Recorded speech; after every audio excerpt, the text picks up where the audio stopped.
Hello, this is Molly Urban, and I wanted to share another perspective on leadership today. A couple videos ago, I talked about how we are either pursuing growth or comfort as our first step. I received a question, can't we have both? Or is it just one or the other? I think this is a great question because as these mindsets are being discussed, it seems like you're only one or the other. And there's this bit of frustration because it seems like there should be a little bit more of a middle ground, right? There are shades in there, and that's why I call it a spectrum. I measure it based on how people respond to a new idea.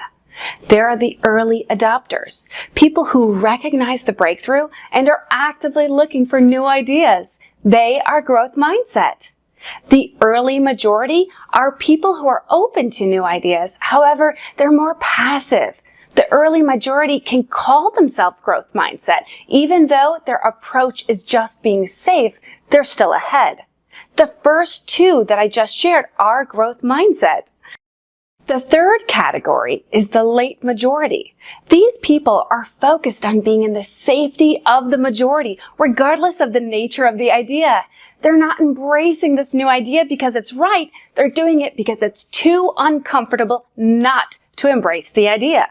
Now, this latter group isn't completely fixed because they have moved.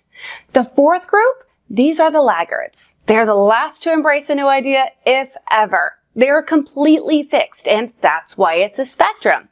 Now, the third group, the late majority, they say they're growth because they've moved, but they don't move with the first half. They use the I've changed as their justification for a growth mindset. Many can point to new ideas they eventually embraced as their proof that they're growth mindset.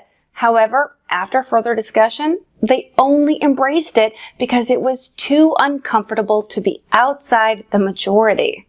They can point to a moment that they were open to a new idea and say their growth mindset. However, this is actually a context mindset.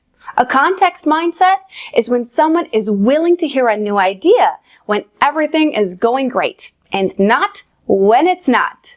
The context has changed, and now so did their beliefs. So, would you fall more into the resistor or fixed mindset? Would you say that you're more on the early adopter or majority adopter that aligns with a growth mindset? Or now that you know what this middle spot looks like, would you say that you're more of a context mindset? Thank you for letting me share my leadership thought. Have a great week.